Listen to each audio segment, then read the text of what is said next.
Hello everyone. Today we will be talking about bond duration and convexity. These are slightly advanced concepts when we talk about bonds and fixed income. So I'm assuming you already have understood bond basics. Concepts like yield, yield to maturity, coupon rate, bond notional, and bond prices. If not, you can always refer to our bond basics video and its link you can find in the description. So let's get started with bond duration and convexity. We are going to talk about two types of duration, Macaulay duration and modified duration, and then we'll come to convexity. So Macaulay duration is the weighted average time for return of your investment. So with bonds, as you would appreciate, that not all the payments happen at the time of maturity, and you get a periodic payment which is called as coupon payment. So that's why you are able to recover your investment little ahead of the actual bond maturity date. Except in case of a zero coupon bond where there's no intermediate payment and all the interest and principal is paid at the time of maturity. But apart from that, for rest of the bond where there is a periodic payment, your duration will be less than maturity. Now we'll talk about modified duration. We'll look at all these concepts with an actual bond and understand these concepts in lot more detail. But before we do that, let's quickly go through basic concepts as it will help us understand Excel model easily. Modified duration. Well, lots of people get confused with Macaulay duration and modified duration. They think that Macaulay duration tells us the percentage change in the bond price for the percentage change in the interest rate in the market. But that's not actually Macaulay duration. That's modified duration. So modified duration tells you how much a bond price will change if interest rate is changed by a particular amount in market.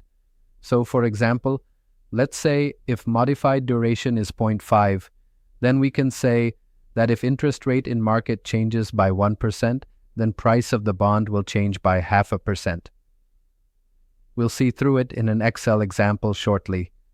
Convexity, so when we talk about duration, as I mentioned in example that say 1% change in interest rate is equal to 0.5% change in the bond price, but that relation actually gives us this linear line. But in reality, bond price is not changed linearly. It's changed in a slightly curved manner. And difference between this linear line price predicted by modified duration and actual bond price is your convexity. Okay? Let's go through all of them with an example. So starting with Macaulay duration and modified duration. Mathematically, this is the formula where we calculate weight of each cash flow, where PV is present value of a cash flow and V is the total present value. So PV by V is you can say, a weight of each cash flow, isn't it? T is of course the time period of corresponding cash flow. It gets more clearer when we start populating these columns. So let's start and build this formula. We won't be using this exact formula. We'll build each and every component of this formula to understand this in detail. Now for this, we have taken a bond where time to maturity is 10 years. It has a yield to maturity YTM as 8%, coupon rate as 7%, and face value as 1,000. So if 1,000 is the face value and coupon is 7%, your coupon payment every year is 70. Assuming it pays once every year, which means it pays annually. So present value becomes 70 divided by 1 plus R, which is this rate. And let's just fix this by pressing F4, raised to power the time. Okay? Let's just solidify this by closing it in the braces. So present value of 70 rupees after 1 year becomes 64. Let's just drag this formula till the end. Okay, so this is your bond price. 932.90 is your actual bond price because bond price is basically sum of present value of all the future cash flows. And for that matter, price of any financial instrument is present value of all the future cash flows. Now weight. So this weight is actually nothing but PV by V. Yeah? In the formula, it represents PV by V. If we drag this, we get weights for all the cash flows. Now, period multiplied by weight. So Macaulay duration is sum product of time period into weight of each cash flow. So that's what we have done. We have just summed all these things. This is PV by V, and this becomes T into PB by V.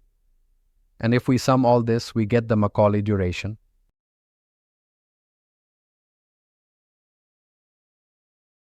Okay? Modified duration is just, you can say it's a present value of Macaulay duration. I mean, it's not exactly present value, but just to remember, you can think of it as a present value of Macaulay duration. So what we have to do is we take Macaulay duration and we divide it by 1 plus yield to maturity. Here, N defines the number of times payment will happen in a year. So in our case, it's an annual payment, so we'll keep it as 1. So modified duration comes out to be 6.86. Now, let's dive a little deeper into duration. So, till now, we have seen how these are calculated, but we need to understand how these are used as well. To start with, let's try to answer all these 6 questions. You can pause the video and attempt these questions by yourself, and do let me know in comments how many questions you got right. So, what happens if we decrease YTM yield to maturity? What will be the impact on bond prices? So let's decrease it in our Excel model. Let's decrease it to 6%. Yeah? Bond prices increases. Okay? You don't really need all the formulas. You can think of it that, if coupon rate is 7% and I am getting less than 7%, I would have definitely bought it at a higher price. I would have bought it at more than 1,000, right? Similarly, if I further reduce it, bond price will further increase. I would have bought it at an even higher price. And opposite of it is true for increase in YTM, right? So bond is supposed to pay me 7%, but I'm getting at 9. I'm getting 9% from this bond. How is that possible? I would have bought this, or I can buy this bond at a lesser price than face value, right? So then only it will be able to give me more than coupon rate. So here, bond price will decrease. Now what happens if YTM is equal to coupon rate? So in this case, I'll make it 7% as quite obvious. Bond is paying me 7%. I'm also getting 7%, so it means that bond is trading at its face value. So you can say face value equal to market price. Now let's move to duration. If I increase coupon rate, let's bring it back to the original values first, yeah? If we decrease coupon rate, duration will increase. It increased from 7.4, its current value. If I decrease the coupon rate to 6%, it becomes 7.6. Duration increases from 7.4 to 7.6. And again, you don't really need to calculate to figure that out. Think of it that, the periodic payments are reducing. So obviously, your time to recover your investment will move more towards the maturity. And now if I make coupon rate as, let's say, 9%, yeah, it reduces from 7.4 originally to 7.09. So again, it is very obvious that my periodic payments are increasing since my coupon is increasing. And since my periodic payments are increasing, my time to recovery of my investment is lesser. Okay. Now, if YTM changes by 1%, how much will the bond price change? Let's not calculate again. We have the modified duration and, by definition, we have discussed that it indicates how much a bond price will change if interest rate changes. Yeah?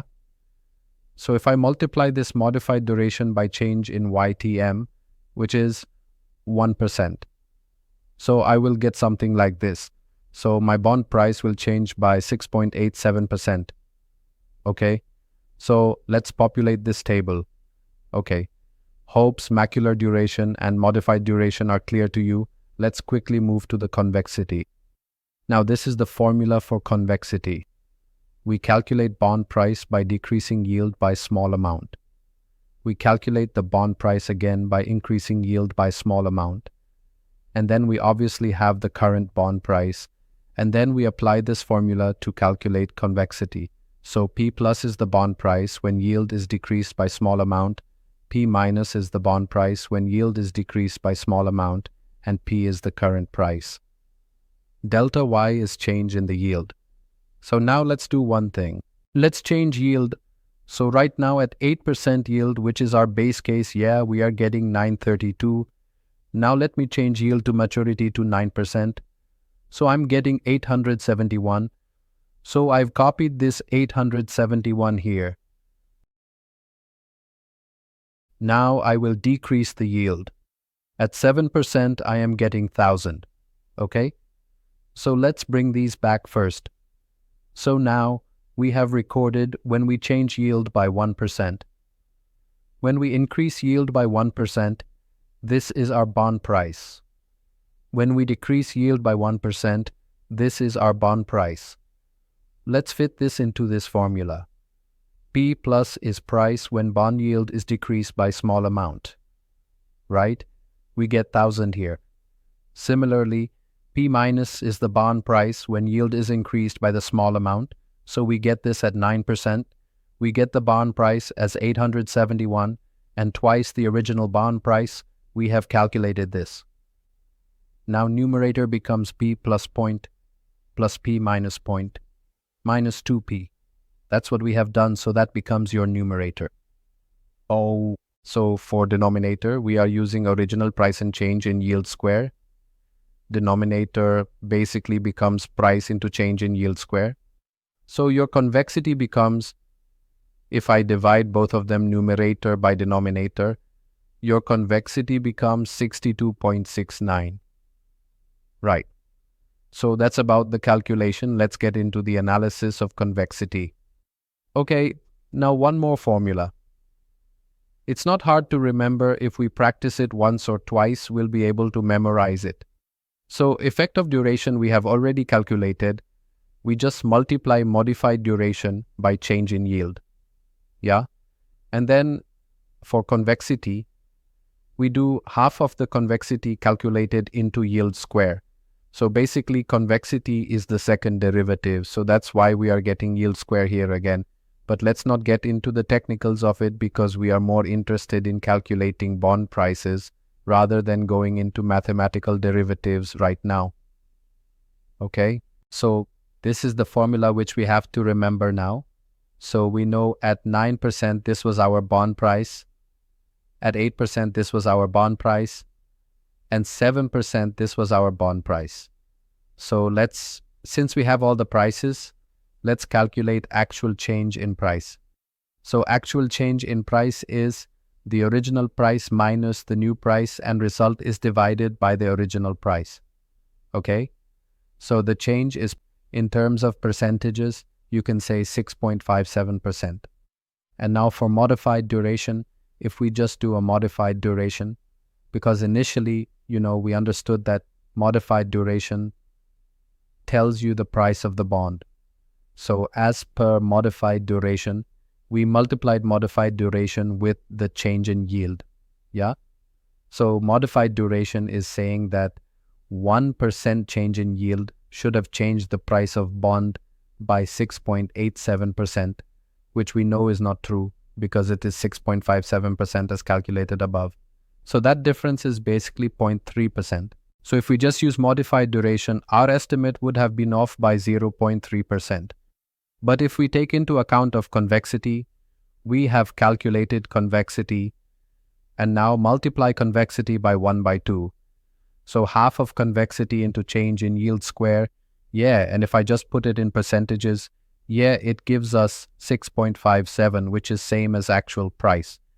So now we have seen that with inclusion of convexity, that is, if we do the convexity adjustment, then our estimate is much more closer to the actual price change. Alright guys, that's all for this video. Hope you are able to understand the concepts of bond duration and convexity. And if you like our content, do subscribe to our channel so that we can continue making such good content. And also do like and share our video. Thank you everyone.